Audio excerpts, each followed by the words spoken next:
Bonjour chers humains, bienvenue sur Channeling et Bien-être. Et nous allons parler aujourd'hui de la différence entre le channeling et la voyance. C'est assez souvent qu'on me demande de définir ce qu'est le channeling, donc ça je l'ai déjà fait dans d'autres vidéos. Mais pour certaines personnes, ça n'est pas très clair. Quelle est la différence donc entre de la voyance et du channeling? Donc je vais prendre quelques minutes pour vous expliquer ça aujourd'hui, de mon point de vue en tout cas, quelle est la différence entre le channeling et la voyance.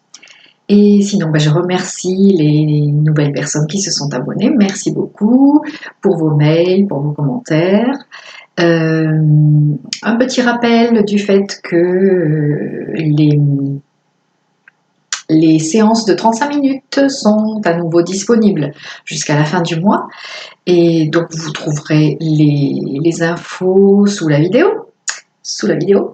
Et les méditations, enfin les deux versions de la méditation des hautes fréquences de lumière sont encore aussi disponibles sur le site si vous n'avez pas si vous n'êtes pas décidé à les acheter avant et que vous avez envie de les avoir maintenant. Alors l'offre ayant expiré, elles sont un petit peu plus chères, mais ça reste encore abordable. Voilà pour les petites infos pratiques. Et donc parlons de la différence entre le channeling et la voyance. Donc le principe de la voyance, en tout cas selon mon expérience et selon ce que j'en sais, c'est de prédire l'avenir, n'est-ce pas? Donc soit avec une boule de cristal, soit en tirant des cartes, soit en lisant dans le marc de café, enfin il y a plein de supports possibles. Souvent ça n'est que ça, c'est un support qui permet à la personne de s'appuyer sur quelque chose pour mettre en mots ses perceptions.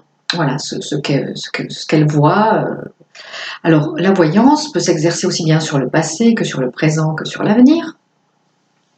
Mais disons que ce qu'on attend généralement d'un voyant ou d'une voyante, c'est que cette personne vous prédise votre avenir. On va voir une voyante quand on a besoin parfois de savoir ce qui va se passer dans tel ou tel contexte, de savoir comment gérer un problème, de savoir si on va réussir quelque chose qu'on a entrepris, etc. Alors, donc tout ça c'est très bien.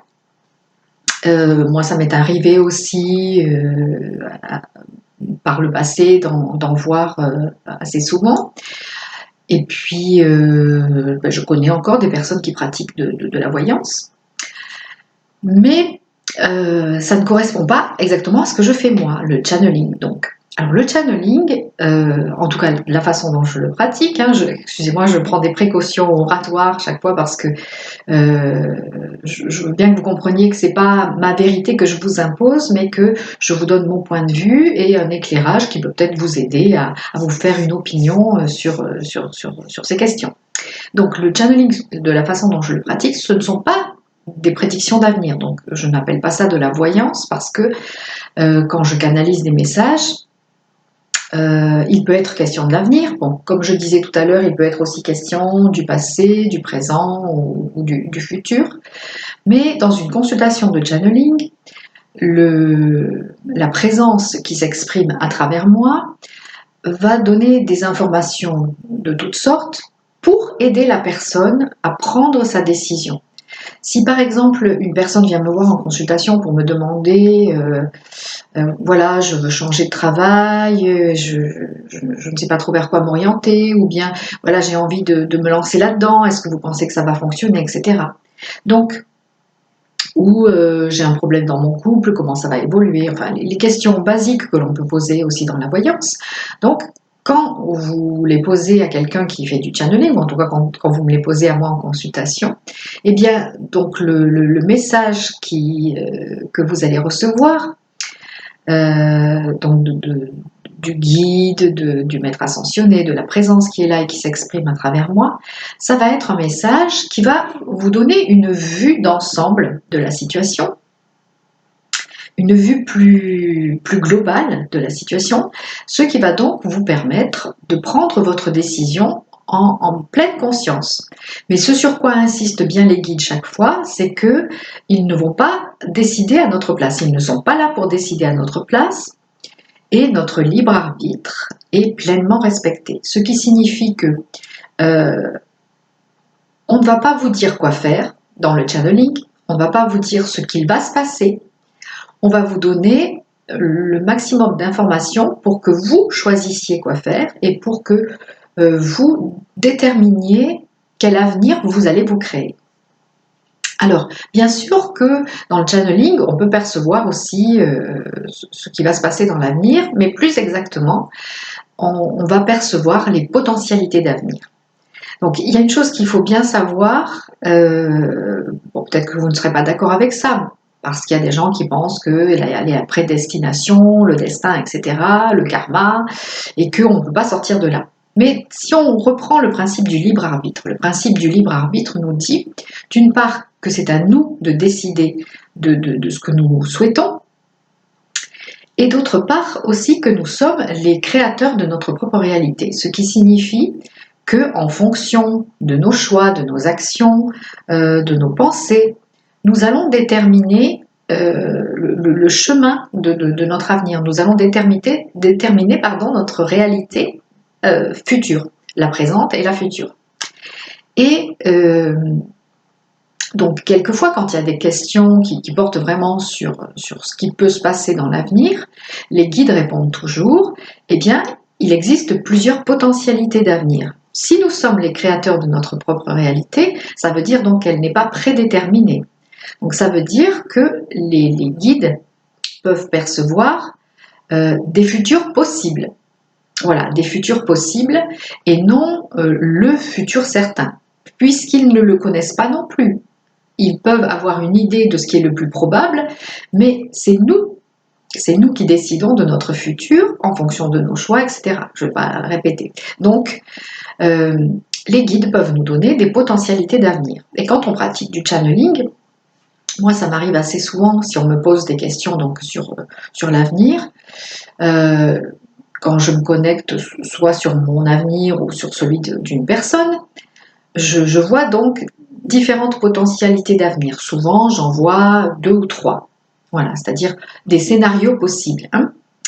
Voilà, donc ce que j'appelle les potentialités d'avenir, c'est ça, c'est des futurs possibles, un scénario de futurs possibles. Donc, quand j'en perçois différents, je vais dire à la personne celui qu'il me semble actuellement, en fonction de la situation présente et des choix actuels de la personne, quelle est la potentialité la plus chargée d'énergie, donc la plus probable.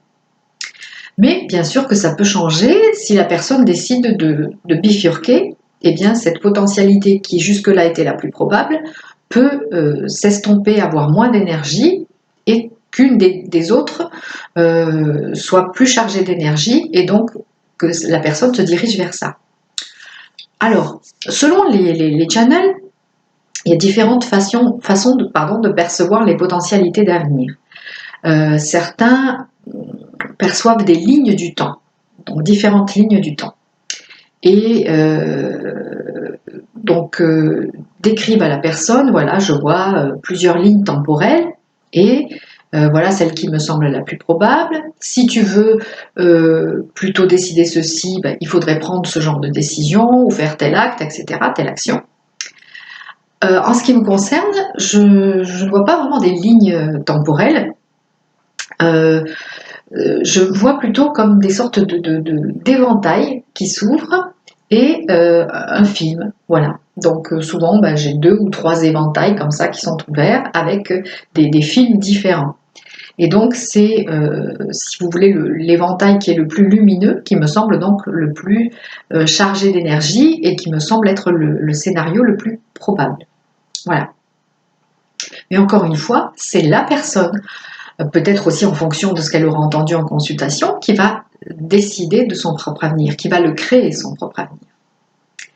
Donc, voilà, si on récapitule déjà un petit peu, ce qui diffère entre la voyance et le channeling, c'est que dans la voyance, la personne va vous dire, bah, tiens, je vois ça, il va certainement se passer ci, ça ou ça, la personne va réagir de telle façon, ton patron va dire ceci, ou voilà. Vous voyez, des choses vraiment qui sont plus de l'ordre de la prédiction. Alors, ça veut dire que quand on pratique de la voyance, on a accès généralement qu'au potentiel le plus probable, hein, le scénario le plus probable, comme je disais tout à l'heure. Et alors, est-ce que ça veut dire que les voyants ne sont pas capables de faire du channeling? Si, et d'ailleurs, généralement, ils en font aussi, puisqu'ils ont des informations qui leur viennent, comme on dit, de manière auditive, donc la clairaudience, la clairsentence dans le ressenti, ou la clairvoyance. Voilà. Donc, la clairvoyance, au niveau du chakra du troisième œil, eh bien, il y a une activation qui se fait, donc la personne est clairvoyante. Donc, je pense qu'on peut très bien... Je l'ai constaté puisque je connais des personnes qui font de la voyance depuis plusieurs années. Donc, je sais que les personnes qui font de la voyance ont une capacité médiumnique et sont potentiellement des channels aussi.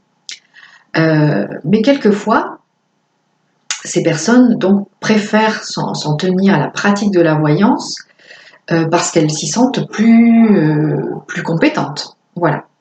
Alors, quand vous allez voir quelqu'un qui pratique de la voyance et que ce que cette personne que vous avez prédit ne se passe pas, ça ne veut pas dire qu'elle est mauvaise, que cette personne est nulle dans son travail. Hein. Ça veut dire que peut-être le fait que vous appreniez cette potentialité d'avenir vous a fait changer de comportement, vous a fait prendre une autre décision, etc. Ce qui vous a orienté vers une autre potentialité d'avenir que dont cette personne ne vous avait pas parlé, mais qui existait aussi.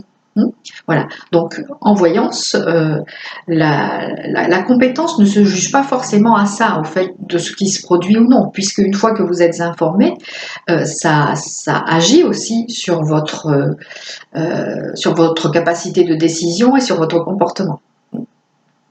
Et donc, si vous voulez, dans le channeling, donc, c'est une position qui est un peu plus en retrait, et qui laisse davantage de capacité de décision au client, au consultant. Voilà. Enfin, la personne qui consulte. Parce que consultant, des fois, c'est celui qui pratique. Donc voilà, c'est la personne qui consulte, qui vient en consultation, qui va décider de son avenir en conscience. Hein, puisque donc les guides disent tout le temps, ben voilà, ce qui peut se passer, voilà les différentes potentialités d'avenir, et voilà ce que tu peux faire. Éventuellement, voilà ce que nous te conseillons. Mais jamais, jamais, on ne décidera à votre place. Le channeling, donc, c'est à mon sens, un plus grand respect du libre arbitre. Mais ça ne convient pas forcément à tout le monde. Hein. Il y a des personnes, bon, ça arrive très rarement maintenant, mais au début, il y avait des personnes qui venaient me voir en pensant que j'allais faire une consultation de voyance et qui donc n'étaient pas contentes, qui n'étaient pas satisfaites parce qu'elles n'avaient pas eu de la voyance, elles avaient eu quelque chose qui était plus de l'ordre du conseil et ça ne leur convenait pas puisqu'elles étaient en attente de voyance. Bon, maintenant ça fait un certain temps que je reçois des personnes qui sont vraiment en résonance avec moi. Et bon, quelquefois, si je sens que c'est nécessaire, je précise quand même voilà, la différence entre ce que je pratique et de la voyance. Donc, le channeling, contrairement à la voyance, ne va pas vous prédire l'avenir, mais va vous aider à avoir plus d'informations, le plus d'informations possible, pour prendre vos décisions en conscience. Et le channeling aussi d'une manière plus vaste, c'est donc canaliser différentes informations. Donc comme je vous l'ai déjà dit dans la vidéo qui concernait le channeling, on peut canaliser des images, donc pour peindre par exemple, on peut canaliser de la musique pour composer, on peut canaliser des textes, des thématiques pour écrire, voilà. Il y a plein de façons de canaliser, même pour cuisiner, on peut canaliser aussi. On peut avoir des informations qui vous viennent, qui vous disent, bah, tiens, voilà, ça, je vais mélanger tel ingrédient avec tel ingrédient de telle façon, et ça va faire un truc sublime. Voilà. La canalisation, c'est quelque chose qui est naturel chez tous les êtres humains. Nous sommes tous équipés pareil, comme je dis toujours. Nous avons tous des canaux de perception. Et donc, bon, ils sont plus ouverts selon les personnes, etc. Et plus ouverts aussi selon qu'on est conscient d'avoir ces canaux ou qu'on n'en est pas conscient. Mais voilà, nous les avons et nous canalisons spontanément et naturellement plein de choses, plein d'informations dans la journée, même si nous n'en sommes pas forcément conscients. Donc je dirais que le channeling, à mon sens, est plus adapté à la nouvelle énergie, à l'énergie de la nouvelle Terre dans laquelle nous sommes maintenant. Pour ça, parce qu'il s'adresse à des adultes, à des personnes plus responsables et plus conscientes du fait qu'elles sont les maîtresses, les maîtres ou les maîtresses de leur destinée, de leur énergie, de leur existence. Voilà. Donc j'espère que tout ceci vous aura aidé à y voir un petit peu plus clair, si je peux dire, sur les différences entre la voyance et le channeling. Alors bien sûr que en channeling aussi, on peut, si on le souhaite, faire des prédictions, dire bah, oula, là il va se passer ci ou il va se passer ça. C'est possible également. Hein. Mais voilà, dans le channeling, on sera plus enclin à considérer les différentes potentialités d'avenir plutôt que d'affirmer qu'il va se passer telle ou telle chose. Voilà. Et encore une fois, il n'y a absolument aucun jugement sur la voyance ou le channeling, à savoir qu'une chose serait meilleure que l'autre. Je vous ai donné mon opinion là-dessus. Je respecte parfaitement toutes les pratiques. Et donc, c'est à chaque personne, en son âme et conscience, de choisir ce qui lui convient le mieux, de pratiquer ce qui lui convient le mieux, ou d'aller voir les personnes qui lui conviennent le mieux aussi. Voilà. Mais c'est vrai qu'en sachant la différence, ben, c'est peut-être plus facile de se dire, bah, tiens, là, j'ai envie de voyance, ou là, j'ai envie de channeling. Et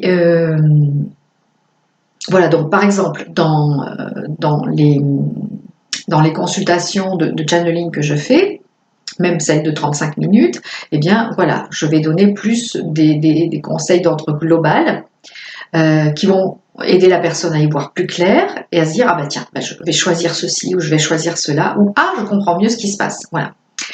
Et quand je fais par exemple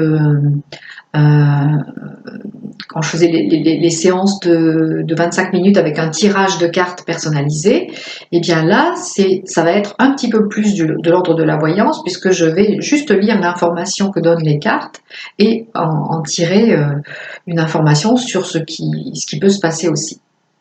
Enfin, voilà, je vous dis ça comme ça. Quand je tire des cartes, par exemple, quelquefois je fais une vidéo sur un thème et je tire 2-3 cartes. Donc là, est-ce que ça s'apparente à de la voyance ou est-ce que ça s'apparente à du channeling? Eh bien, disons quand je le fais dans ce cadre-là, c'est plus du channeling, puisque voilà, les cartes me viennent comme un support et je me dis, bah tiens, voilà, je les interprète de telle ou telle façon. Et voilà, j'ai essayé de faire la voyance au début de ma carrière et je sentais que ça ne me correspondait pas. Donc voilà, j'ai arrêté ça. Et comme je vous dis, j'ai des amis, des relations qui pratiquent de la voyance et ça peut aussi m'intéresser de savoir ce qu'elles ont à me dire. Bon, eh bien, voilà, j'espère que cette vidéo vous a été utile. N'hésitez pas à vous abonner si ce n'est pas déjà fait. Vous pouvez aussi activer la petite clochette qu'il y a sous la vidéo et qui vous permet de savoir chaque fois que je mets une nouvelle vidéo en ligne, ce qui est un petit peu plus fréquent maintenant puisque je fais aussi les courtes vidéos de temps en temps, donc qui s'appellent le message du jour, où il y a une thématique donc pour la journée qui peut vous donner un éclairage pour la journée. Et voilà, puis partager, continuer à m'envoyer des mails, à mettre des petits commentaires. Et s'il y a des sujets que vous souhaitez que je traite, comme c'était le cas là, puisqu'il y a une personne qui m'a demandé de repréciser ça, eh bien, n'hésitez pas à m'en faire part également. Voilà, à tout bientôt. Bye bye.